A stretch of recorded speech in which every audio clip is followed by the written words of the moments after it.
ce soir, êtes-vous dans la joie? Je remercie Pasteur Joatam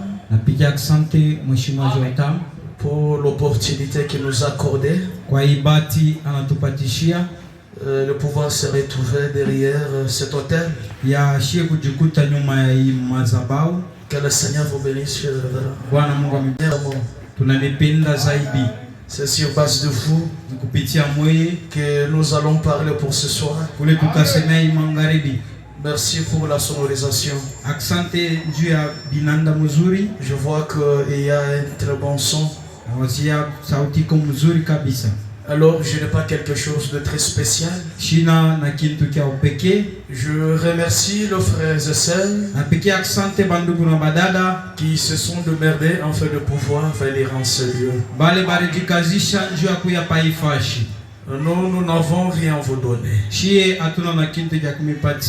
Nous nous sentons tellement petits. Mais je pense que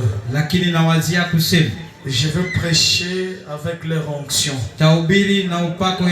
C'est l'onction des Abouins qui sont ici qui nous permettra de parler pour ce soir. Mes frères et sœurs, que le Seigneur vous bénisse.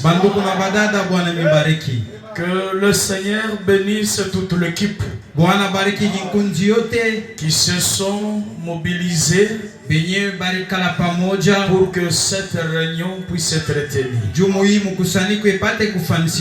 Que le Seigneur vous bénisse richement.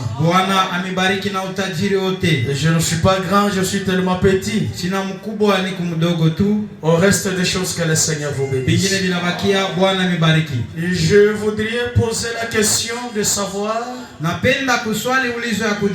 qui sont venus pour la première fois, qui n'ont jamais crié au message du temps de la fin. Celui qui a reçu l'invitation et il est venu pour répondre à cette invitation. Si tu es là, tu peux lever ta main, on peut te saluer. Celui qui n'a pas encore cru le message, il est venu pour la première fois parce qu'on lui a invité et il est venu pour la première fois. Chère maman, c'est la première fois de venir enseigner. Tu es une croyante du message. Applaudissez, applaudissez. Applaudissez pour la gloire du Seigneur. Oui, nous avons créé un message du temps de la fin. Nous n'adorons pas Branham. Nous adorons le Dieu de Branham. Le Dieu de Branham, c'est le Seigneur Jésus. Prenez place, chère maman. Pour ce soir, vous ne serez pas déçus. Le Seigneur va nous faire du bien. Qui sont venus malades en ce lieu,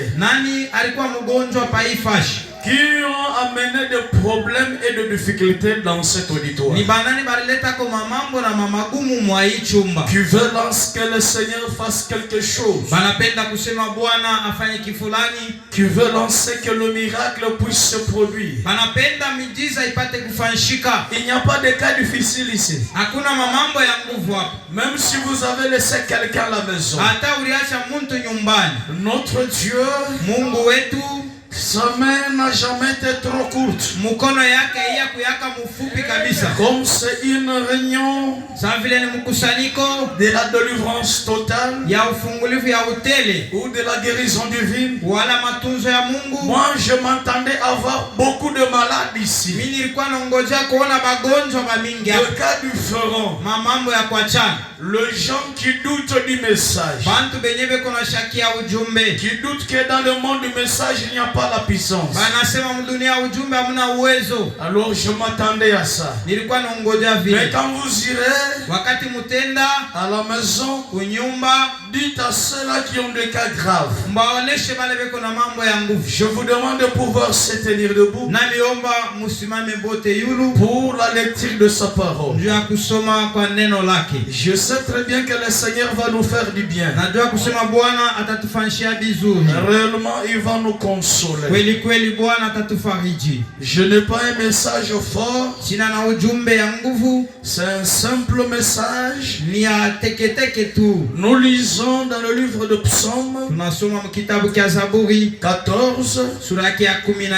Nous sommes au 7e que nous lisons au nom de Jésus. Suivons d'abord ce que dit la parole. La Bible qui nous dit ceci. Oh, qui fera partie de Sion la délivrance d'Israël? Qui viendra à Sion nous apporter la délivrance? C'est une certaine équipe de gens qui pleurnichent, qui s'attendent à ce que Dieu puisse envoyer quelqu'un à Sion afin de pouvoir leur apporter la délivrance. Et la Bible ajoute quelque chose. Quand l'Éternel ramènera les captifs de son peuple, quand est-ce que l'Éternel ramènera les captifs de son peuple? C'est un peuple qui pleurniche toujours. Et la Bible ajoute en quelque chose. Jacob sera dans la détresse. Israël se réjouira quand Dieu fera quelque chose. Est-ce qu'il y a quelqu'un qui se réjouira quand Dieu fera quelque chose? Je veux prier le Seigneur. Divin roi, nous voici au devant de ta face bénie. Neville Mwamba n'a rien d'autre si ce n'est que Jésus a présenté à l'un de ses petits enfants. Seigneur, je n'ai même pas assez de connaissances, je n'ai même pas de l'expérience qui me permettra ce que ce soit que je puisse développer, Seigneur, ce petit thème. Où, Seigneur, je verrai mon frère béni, où je verrai ma soeur bénie, où tous nous serons consolés, que tous nos problèmes auront la satisfaction. Comme le disait Malachie 4, le véritable ministère, seul qui s'écarte du chemin, toi tu entres en scène, afin de pouvoir nous parler.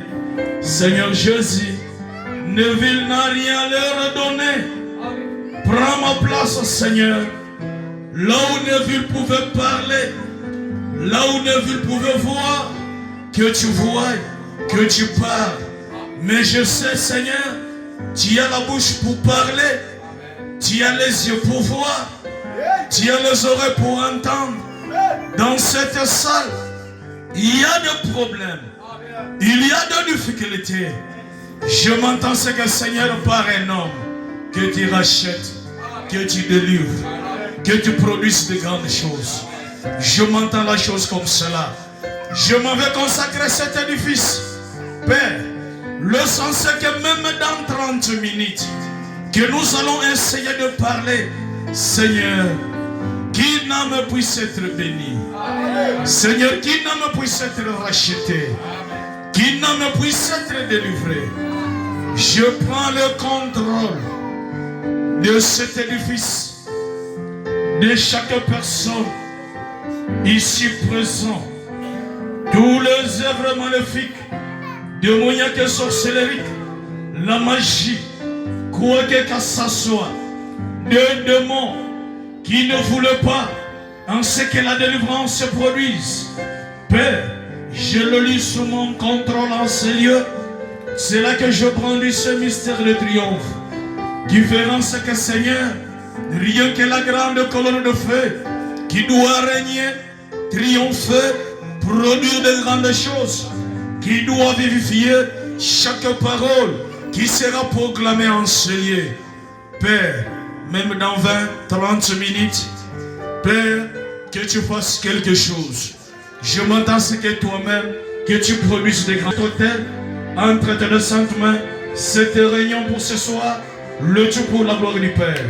C'est dans le nom glorieux, le nom infaillible, le nom qui ne connaît pas d'échec, le nom tout-puissant, le nom de notre Sauveur, que le Seigneur Jésus-Christ, que tous ensemble nous disons Amen.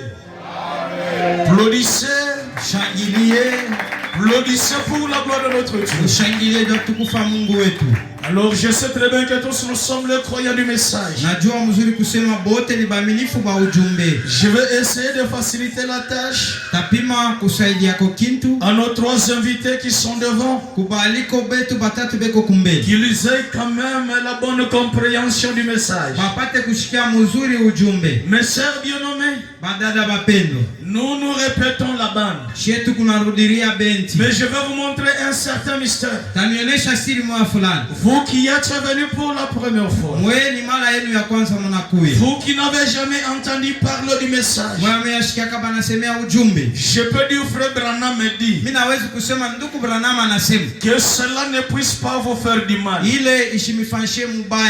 mes sœurs bien-aimées, alors c'est conforme à la parole de Dieu. Est-ce que vous connaissez Paul? Paul de la Bible, non?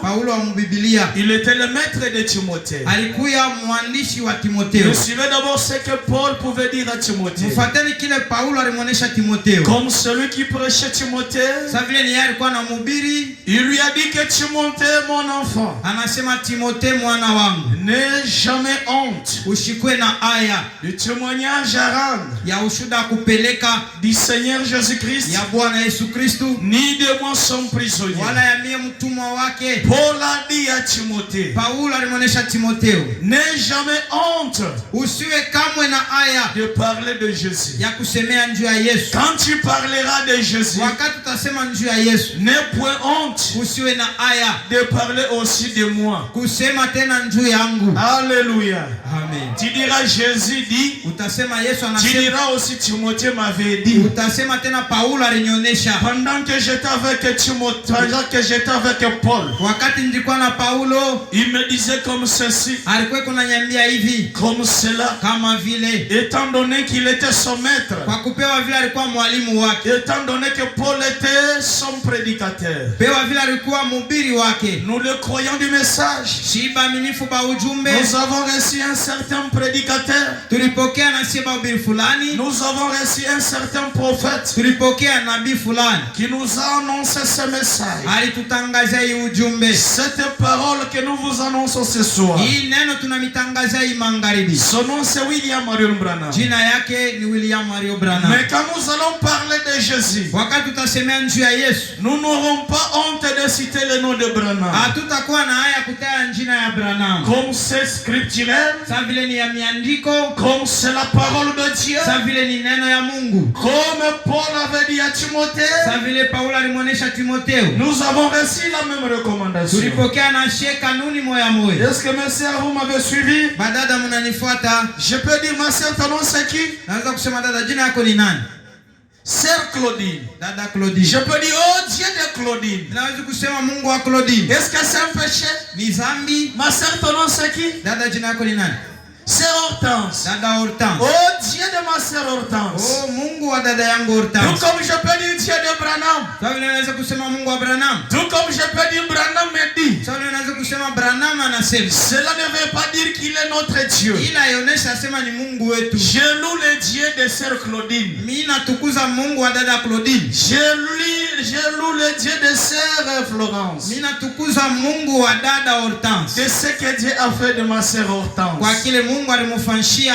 alors ce n'est pas un péché. Ile haiko zambi. Alors je vais essayer de parler, je ne serai pas du tout long. Sitakuwa mrefu kabisa, tapima kusema. Je peux essayer de parler même dans 30 minutes. Tapima kusema hata mwa dakika 13. Mais dans ces 30 minutes là, mwa ile dakika 13, le Seigneur va nous faire du bien. Bwana atatufanyia vizuri. Tous nous connaissons l'historique. Bote tunajua mzuri hadithi. Pendant que l'Israël, wakati ile Israeli était aliéné, alikuwa mfungwa, pendant que l'Israël, wakati ile Israeli était sous l'esclavagisme, alikuwa chini ya butumwa, l'Israël n'avait pas aucun droit. Israeli asikuwa na mapasho hata moya. L'Israël ne pouvait pas décider. Israeli asikuwa na mpango ya kubeba. L'Israël était possédé. Israeli alikuwa shakutawaliwa. L'Israël était obsédé. Israeli alikuwa shakushikwa. Je pouvais voir les Israélites crier. Naona ba Israeli beko na lalamika.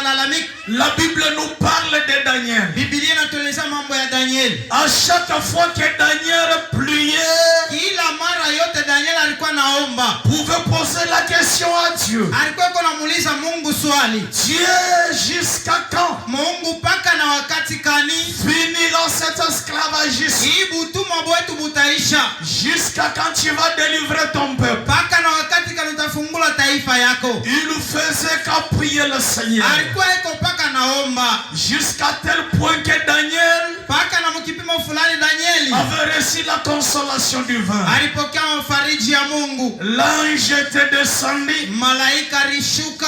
Il lui a parlé du temps. Alimuonesha mambo wakati. Et la période. Na muda. Que la délivrance ile ufungulivu devrait être faite. Ilipasha kufanshika. Mais chemin faisant, lakini munjia yao, Daniel n'était pas seul. Daniel asikuwa peke yake. Plusieurs personnes priaient. Bantu bamingi balikuwa naomba. Wemebe parle d'Abraham. Nabii kona semea Abraham et de Jekobed. Na ule Jekobed. Quand tu pouvais s'agenouiller, wakati walikuwa napika magoti, vu la grande souffrance, kuona mateso bunene, j'y faisais qu'à intercéder. Balikuwa beko naomboleza. J'y faisais qu'à prier. Balikuwa beko naomba. Seigneur, jusqu'à quand? Bwana paka na wakati kani? Jusqu'à quand? Paka na wakati kani? Tu vas nous apporter la délivrance. Utatuletea ufungulivu. Et frère Branham m'a dit, ndugu Branham anasema, leur intercession, maombi yabo,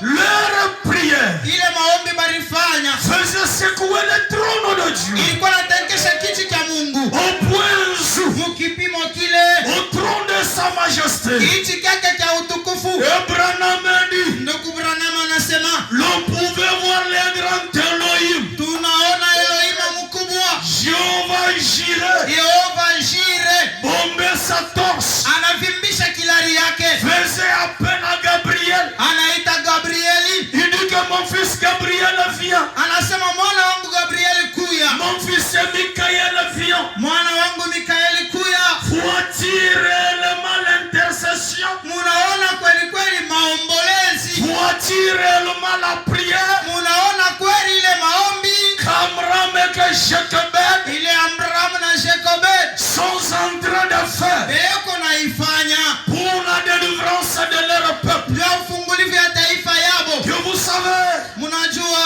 à chaque génération, mwa kila kizazi, à chaque époque, mwa kila wakati, à chaque période, mwa kila muda, si quelque chose ne va pas, kama kitu akiendeke, il doit y avoir une certaine équipe, kunapasa kukwe kundi fulani qui peut se réunir quelque part, inawezi kuchangana fasi fulani, afin de pouvoir intercéder, sababu ya kuomboleza, pour que la chose qui ne va pas, juu kile kitu akiendeke, essaie de marcher. kipime kuendeka. Que nous le voyons avec Paul. Tunaiona na Paulo, Étant donné qu'il a été kwa kupewa vile alikuya arrêté, mwenye kukamatiwa. la Bible dit ceci. Biblia inasema hivi, Ses disciples s'étaient réunis quelque part, nafasi yake balichangana nafasi fulani, en train d'intercéder. balikuwa beko nafanya maombolezi. S'ils faisaient l'intercession, Balikuwa beko naomboleza soi-disant Seigneur, kwa kusema Bwana, jusqu'à quand mpaka na wakati kani tu vas nous donner la réponse, utatupatia majibu et que notre confrère na ndugu yetu sera relâché de la prison? atachiliwa ce soit, l'histoire se répète. Là où je viens de lire avec vous, la Bible dit ceci. Le peuple Israël était pleurniché. S'il faisait qu'à pleurnicher, soi-disant, oh Dieu, qui fera partie de Sion, la délivrance d'Israël, qui viendra, Seigneur, afin d'apporter la délivrance pour Israël. Quand éternel, tu ramèneras les captifs de son peuple. Oh, quand tu le feras, quand tu nous apporteras la délivrance, Jacob sera dans la regrette et Israël se réjouira. Je vois à chaque époque, à chaque génération, je ne peux rien faire sans toutefois t'en se servir. Un homme,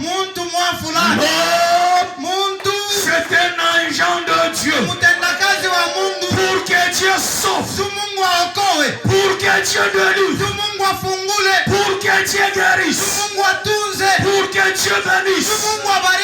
Il doit se servir d'un homme. Même pour ce soir, pour que vous ayez la délivrance, Dieu se servira d'un homme. Oui, c'est la vérité. Frère Branham a dit, ce que Dieu a fait dans de temps jadis, il le fera de la même manière. Pourquoi? Parce que il demeure le même Dieu, le Dieu de l'Hébreu 13:8, le même hier, aujourd'hui et pour toujours. Nous voyons pendant que l'Israël pleurnichait, Dieu s'est fait, faisait que cette potée, sa poitrine, il nous disait, je descendrai moi-même afin de pouvoir vous apporter la délivrance. Si vous n'avez ce que dit Branham, Branham a dit quelque chose. Est-ce que vous aimez le message? Je suis dans la voie d'ici. Frère Branham a dit, je suis au paragraphe 83. Frère Branham a dit, et remarquez la voie qui a suivi ceci a été une voie scripturelle. Frère Branham a dit, Dieu s'est décidé et lui-même il a dit, j'ai entendu les cris de mon peuple et les réjouissements à cause de leur chef de croix. Vous savez, quand le peuple de Dieu pleurniche, quand quelque chose ne va pas, j'ai un fils, j'ai une fille de Dieu, là où se trouve Dieu, il se prépare à quelque chose. Il a dit, j'ai entendu les cris de mon peuple et les gémissements à cause de leur chef de crevé. Pendant que le peuple déchire de grâce, les incirconcis dominés sur une nation sur un peuple béni de l'Éternel, on les impose, on règne sur eux, on domine sur eux, et rien ne pouvait peut se faire. Na kitu hakiwezi kufanyika. Donc comme ce soir, hapa kavila hii magharibi, tu peux tout faire. unaweza kufanya yote. Tu peux te faire violence. Unaweza kujifanya manguvu. De travailler durement. Kutumika nguvu kabisa. Et rien ne se fait. Hakuna kile kinafanyika. Je vais dire à quelqu'un. Napenda kuonesha mtu mmoja. Frère Branham Edu. Nabii ule anasema, j'ai entendu leur écrit. Mimi nashika malalamiko yabo. Je vais dire à quelqu'un ce soir. Napenda kuonesha mtu hii magharibi. La prière que vous faites chaque jour. Ombi ile mnafanyaka kila siku. Vos gemissements. Malalamiko yenu. Que vous faites chaque jour. Ile mnafanyaka kila siku. Cela va tout droit. Yo ile inaendaka. Dans les oreilles du trône. Masikio ya watu. Ce soir. Hii magharibi. Il prépare quelque chose. Anatayarisha kifulani juu yako. Frère Branham Edu. Nabii anasema, Dieu s'intéresse à tout ce qui ne va pas. Est-ce que ce soir, il y a quelque chose qui ne va pas dans votre vie? S'il y a quelque chose qui ne va pas dans votre vie, ce soir, Dieu va s'intéresser à cette affaire-là. Il est descendu dans cette salle. Et à sa poitrine bombée. Cette maladie-là va disparaître en un clin d'œil. Cette souffrance-là va vous quitter en un clin d'œil. Est-ce que quelqu'un croit à l'insuline de Seigneur? Qu'il dise gloire à Dieu. Qu'il dise gloire à Dieu. Qu'il dise merci Seigneur. Oui, c'est la vérité. Il doit agir ce soir. Et frère Branham Edu, je me souviens de ma promesse. Il y a plusieurs promesses que Dieu a fait. Mais jusqu'aujourd'hui, rien ne s'est accompli. Mais je vous dirai, il s'est souvenu de chaque promesse qu'il a faite à l'égard de vous. Et frère Branham Edu, il dit, c'est la règle la question. Je me souviens de la promesse. Ça c'était une voix scripturelle. Et je t'envoie là-bas.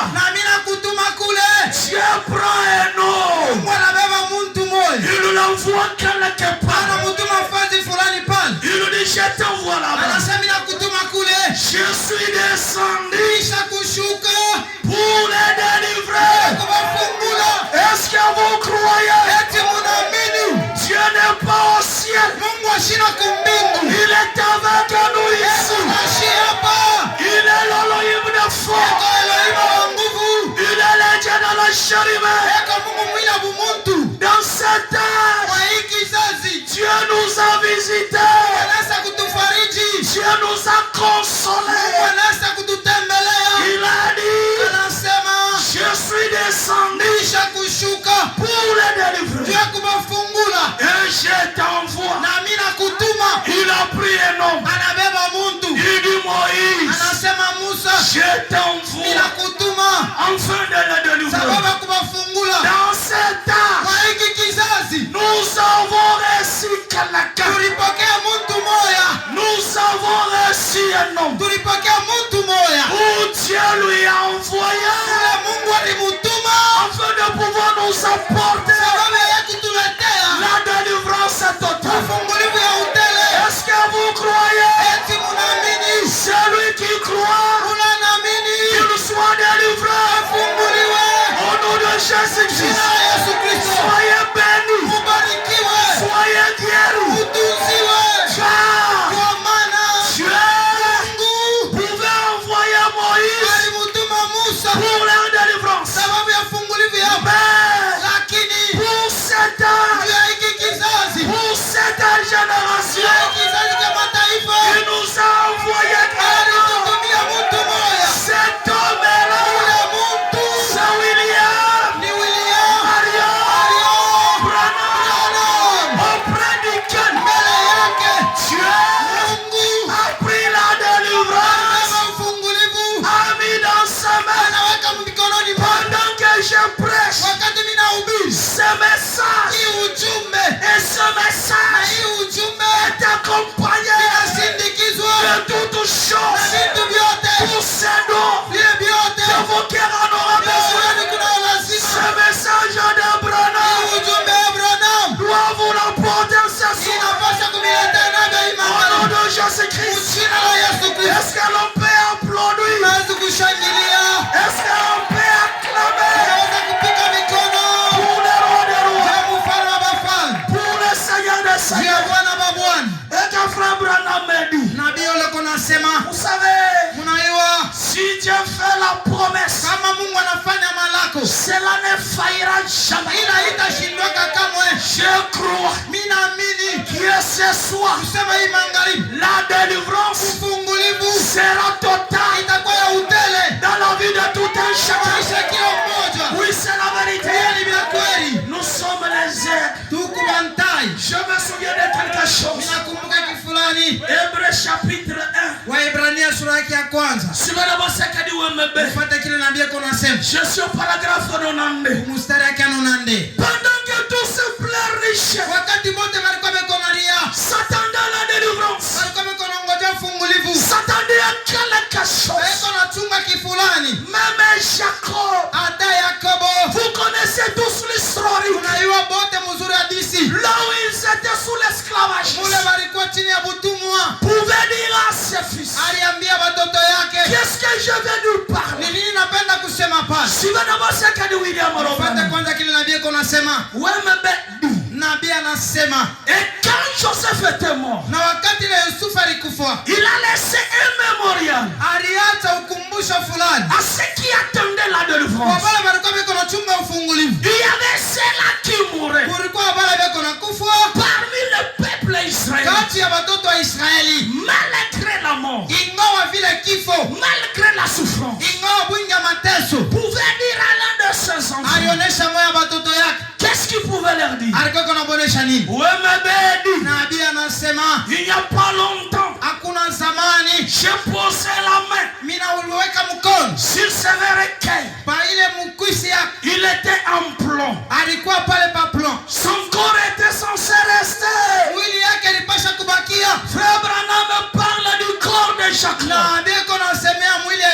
Il était censé rester.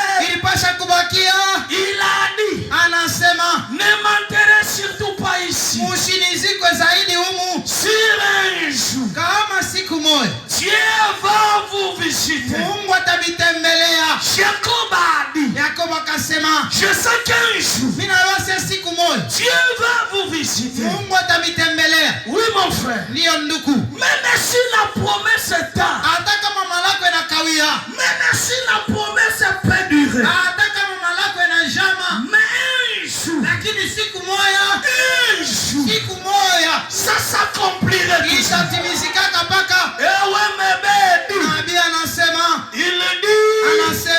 Il était prophète.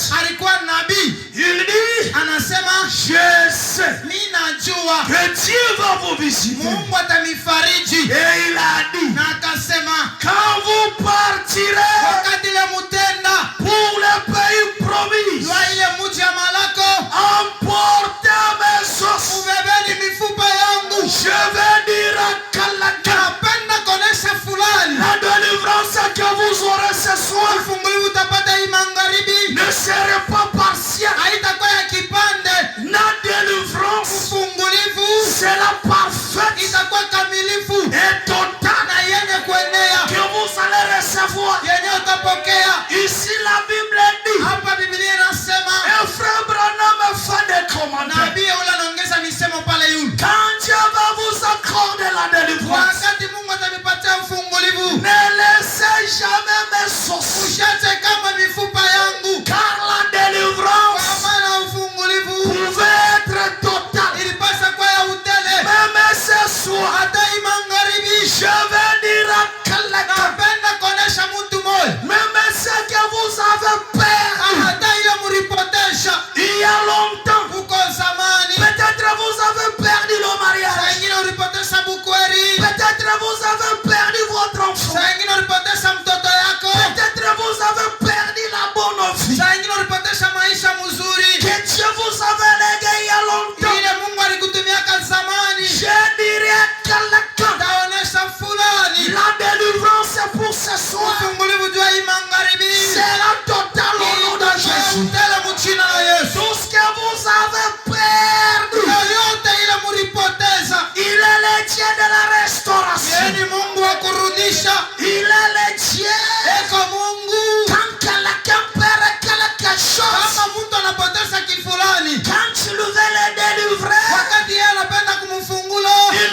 Est-ce que quelqu'un croit cette promesse? Si vous croyez, soyez restaurés au nom de Jésus-Christ.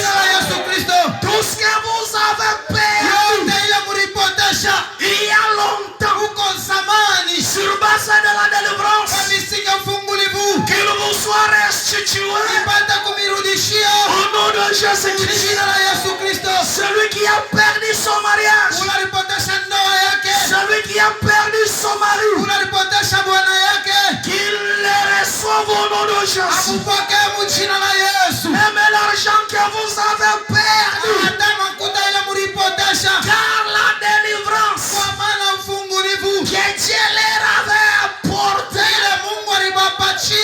même les os qui a été enterré lors de leur délivrance, ils sont allés à la tombe, ils ont déterré les os, ils nous ont répatrié cela dans la terre promise.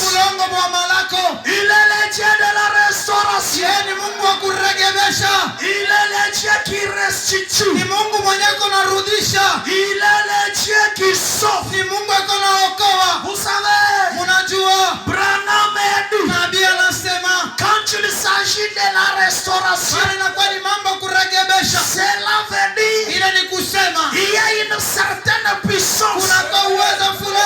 Frère Branham a dit que cette puissance-là, c'est le glorieux Saint-Esprit.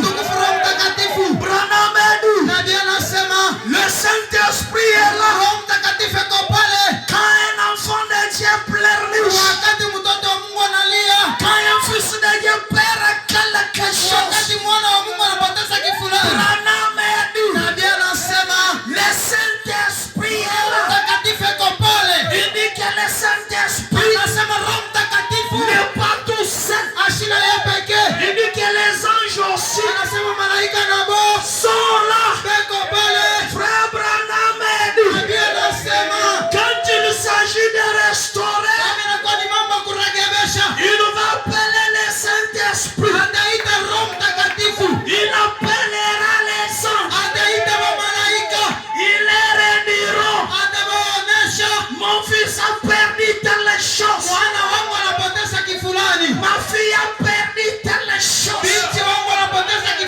Je vais dire à quelqu'un, même si cela avait été retenu dans le monde de sorcellerie, Dieu enverra ses anges.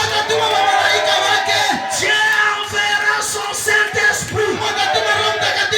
Oh, cher Saint-Esprit, Branham a dit, les anges ont été nos compagnons. Dieu les a mis à nos côtés afin de pouvoir nous rendre service. Branham a dit, on peut envoyer les anges et que les anges fassent le produit. Là où tu as été lié, là où tu as été possédé, là où tu as été obsédé, la consolation est venue.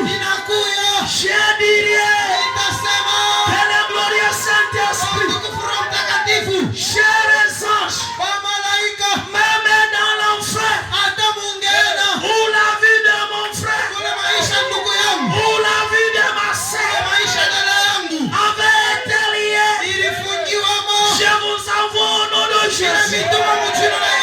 Allez récupérer les biens au nom de Jésus-Christ. Allez récupérer les santé au nom de Jésus-Christ. Allez récupérer les gloires afin de pouvoir les rapporter. Si le Seigneur Jésus ne le fait pas ce soir, je vais dire, Pierre pouvait dire, à qui irions-nous si Jésus ne le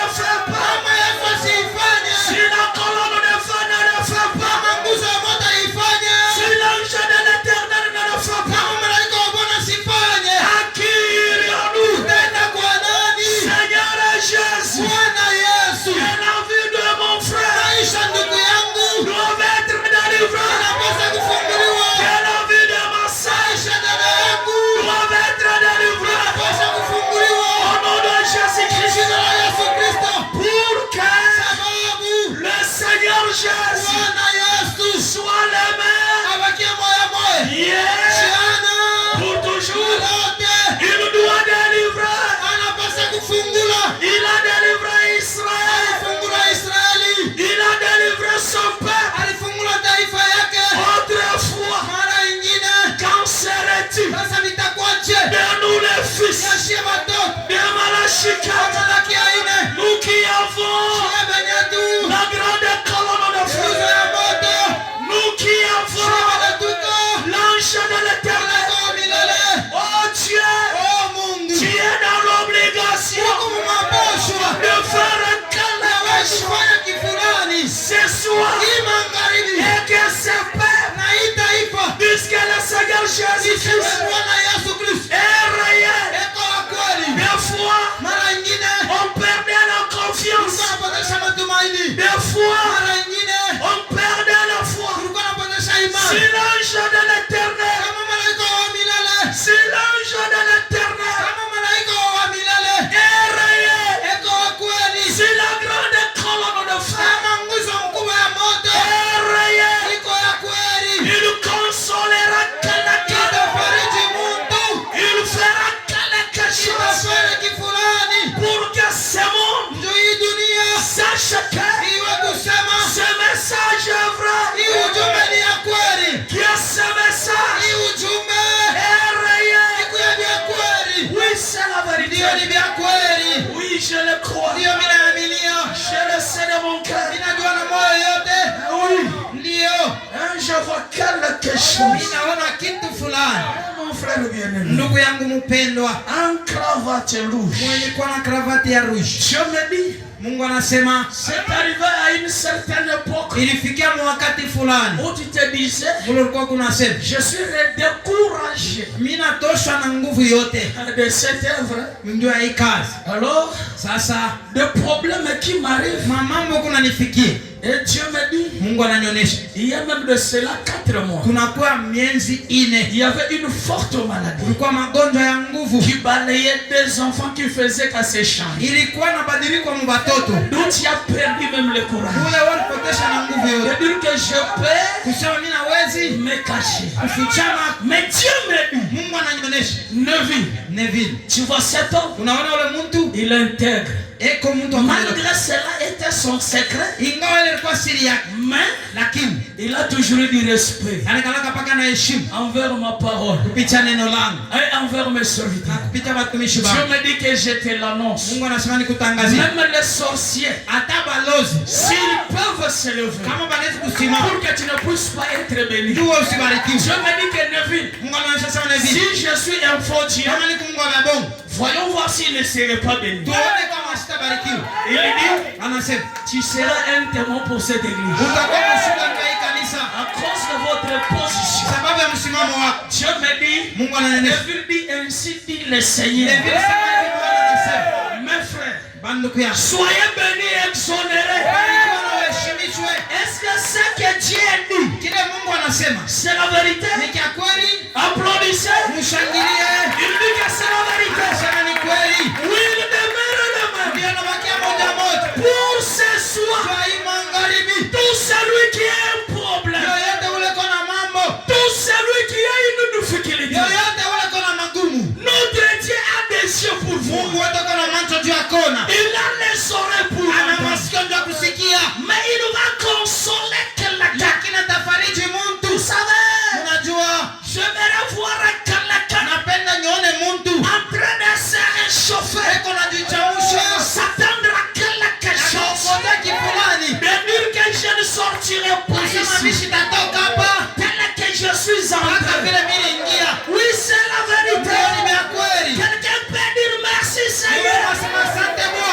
Quelqu'un peut dire merci Seigneur. Merci Seigneur. Oui, la colonne de feu est là.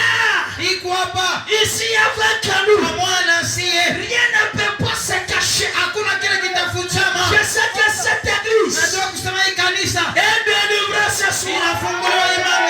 Que vous le vouliez ou pas, je vais dire une certaine critique pour vous dire que Le Seigneur Jésus est dans l'obligation de faire quelque chose. Si vous avez ce que nous Frère Branham parle de quelque chose qui va nous faire du bien. Parce que quelqu'un peut se poser des questions. On a prié sur moi. On a fait pour moi. Je n'ai rien vu. Mais ce soir, vous verrez quelque chose. Pourquoi? Parce que nous les sommes noirs. Nous les hommes noirs, nous avons eu à participer au salut. Nous avons eu à participer à la délivrance. Nous avons eu à participer. Et frère Branham, avant qu'il puisse prier pour une certaine dame de couleur, suivez d'abord la déclaration de frère Branham. Je suis dans les puissants conquérants. Dans son paragraphe 81. William Marion Branham il y a un jour une vieille croix rigoureuse gravissait Golgotha, se traînant sur les empreintes ensanglantant de celui qui le portait, qui portait la croix. C'était l'homme de Galilée qui parcourait dans toutes les rues, qui parcourait ayant cette vieille croix rigoureuse, ensanglantée, qui faisait souhaiter des gouttes du sang. Chemin faisant, pendant qu'il s'est dirigé,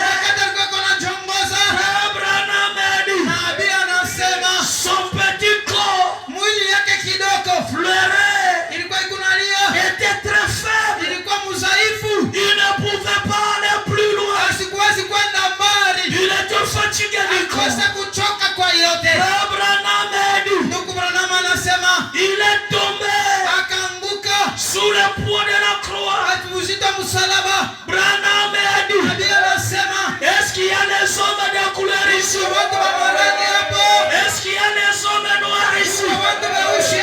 Frère Branham a dit, il y a un homme du nom de Simon de Cyrène. Il s'est approché et a ramassé la croix de Jésus.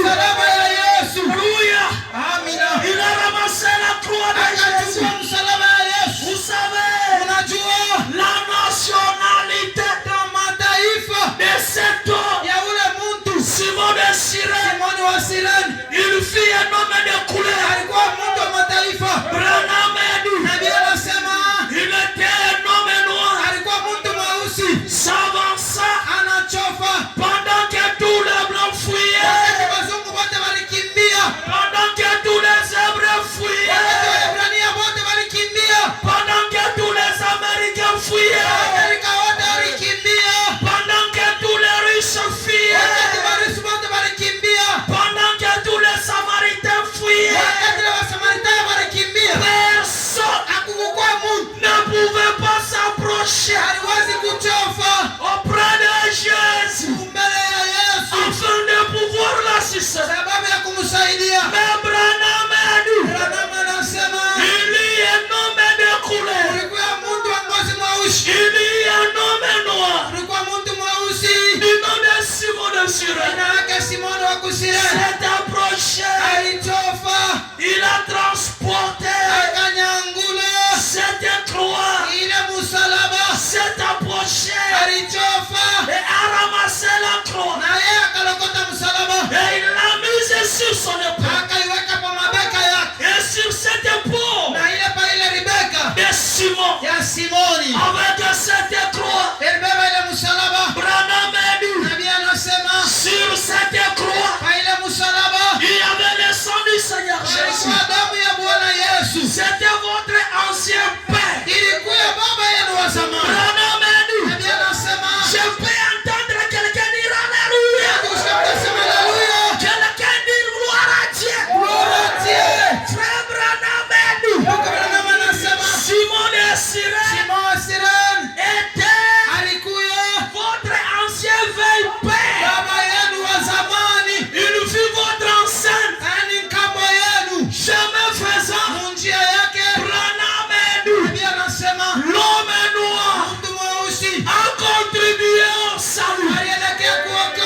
L'homme de couleur a contribué à la délivrance. Branham a dit, là je peux voir quelqu'un sur la ligne de prière, une dame aveugle, cette jeune fille qui se tenait là, qui ne voyait pas. Branham, vous la priez pour elle. C'est rappelé de cette écriture. Il a dit, oh Dieu, cette jeune dame a droit à la guérison. Seigneur Jésus, cette fille de couleur a droit à la délivrance. Parce que son arrière, arrière-grand-père a contribué au salut. Il a transporté ta croix. Il est ici, dit le Seigneur. Frère Branham a dit, jeune dame, ainsi dit le Seigneur. Tu vas découvrir la vue. Tu as besoin des yeux de quelle couleur? Cette jeune fille-là a dit à William Marion Branham, j'ai besoin des yeux bleus. Et frère Branham a dit, Seigneur Jésus, comme son arrière, arrière-grand-père a travaillé pour elle, qu'elle reçoive les yeux bleus. Au nom de Jésus-Christ, frère Branham a dit, cette jeune fille, subitement reçu les yeux bleus. J'avais posé la question à quelqu'un. Avez-vous besoin de quoi ce soir? Avez-vous besoin de quelque chose? À quoi avez-vous besoin? Avez-vous besoin d'enfants? Avez-vous besoin du mariage? Avez-vous besoin de l'argent? Rien n'est impossible à celui qui croit. Il demeure les mains comme il l'a fait avec William Marion Branham. Je vais dire à quelqu'un dans cette salle, vous avez droit. Quelqu'un peut dire, j'ai droit à toutes choses. J'ai droit à toutes choses. Car votre arrière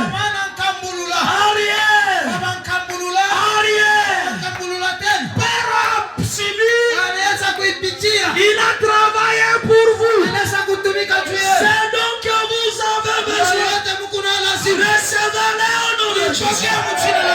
Si vous avez besoin de l'argent, recevez de l'argent au nom de Jésus-Christ.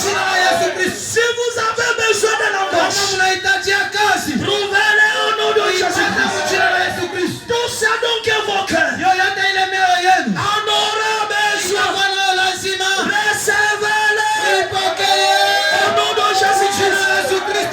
Même si dans le monde sorcellerie, on avait mis une signature.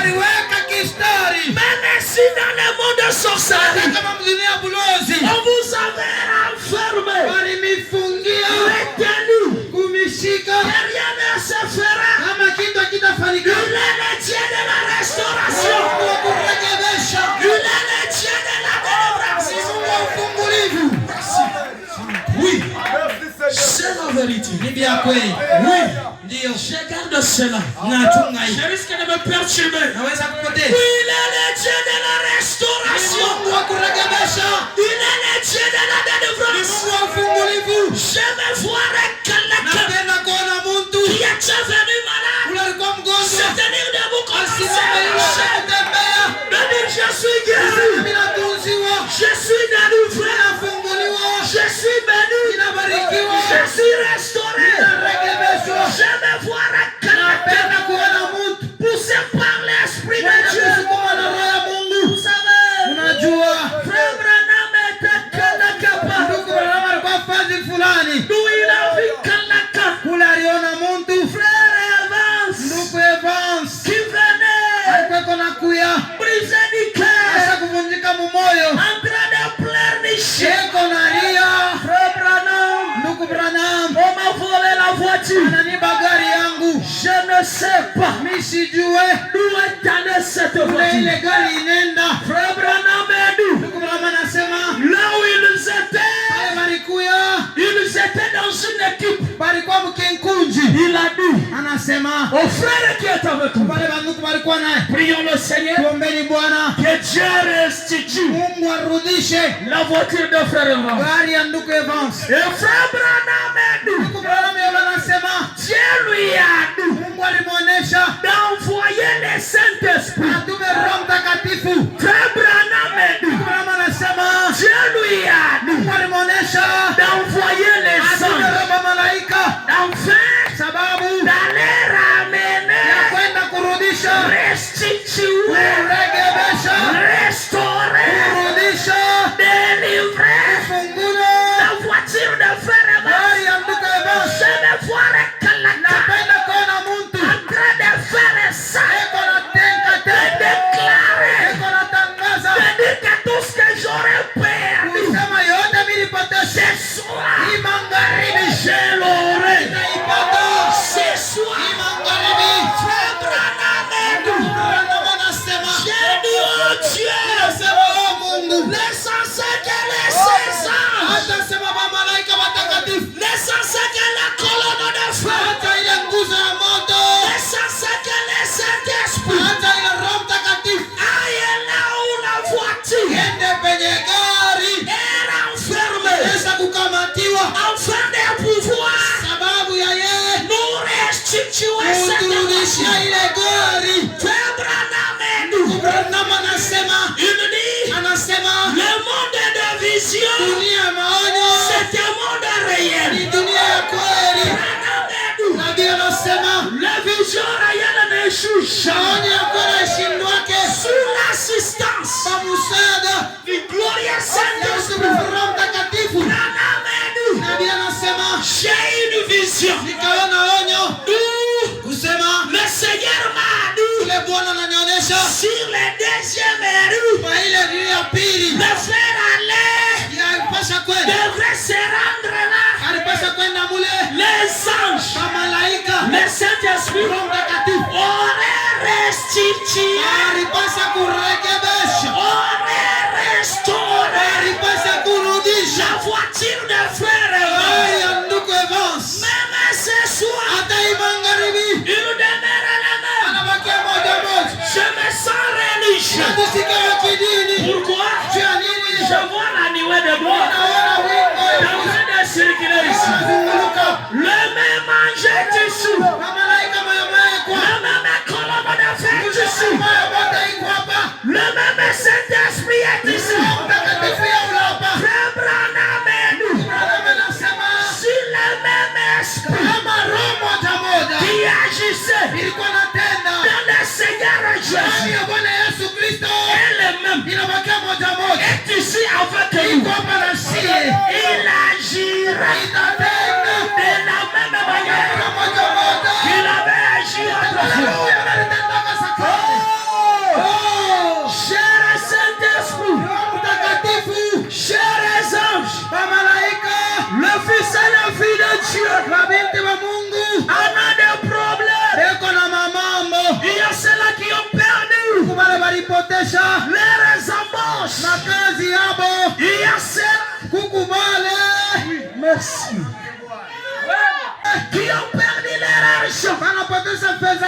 Il y a ceux-là qui ont perdu leurs enfants sur base de la fidélité de la parole de Dieu. Et dans Ephésiens 4, répétiteur du message, je le dis de la même manière que le Saint-Esprit aille même dans la sorcellerie, que les anges aillent même dans la sorcellerie, afin de pouvoir répatrier, ramener chaque chose qui aurait été cambriolée de tout un chacun de nous. Au nom de Jésus, recevez-les. Au nom de Jésus-Christ, s'il ne le fait pas, il n'est pas Dieu. Mais celui qui a laissé quelqu'un, même celui qui a laissé quelqu'un malade, la Bible dit, sa main n'est pas trop courte pour ne pas sauver. La même guérison, la même délivrance qui vient de nous apporter par le Seigneur Jésus-Christ les atteigne partout où ils sont. Au nom de Jésus. Sinon, ce n'est pas utile qu'on répète là-bas. Merci. Pendant que nos yeux sont fermés et que nos yeux, nos têtes sont tombées.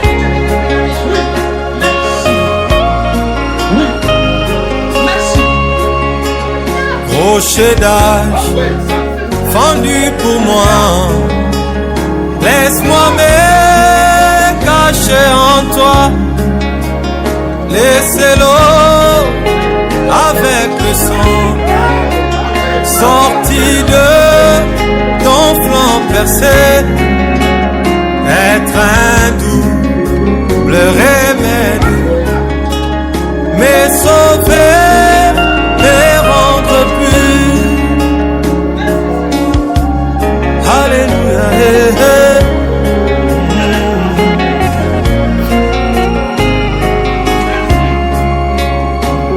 Que mes larmes coulent à jamais, que mon zèle ne s'éteigne point. C'est la note, pas mon péché. C'est toi seul qui dois sauver. Et ma main ne t'offre rien, Seigneur. Je ne m'attache qu'à ta croix.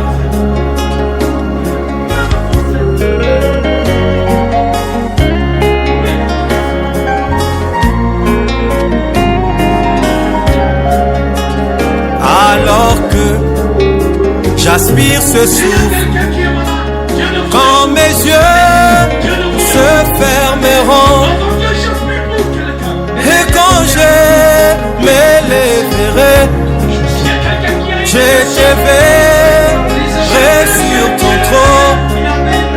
Rocher d'âge fendu pour moi, laisse-moi me cacher en toi. Rocher, rocher,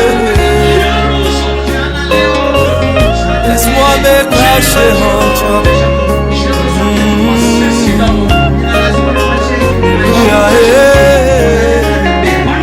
Laisse-moi me cacher en toi. Avant que je prononce une parole, tout un chacun va parler à son Dieu. Le Seigneur Sanema, je suis fatigué. Sanema, cette réunion a été faite pour moi, pour ma délivrance, pour mon salut, pour ma délivrance, et que vous le verrez pendant que nous chantons. Entendons la prière.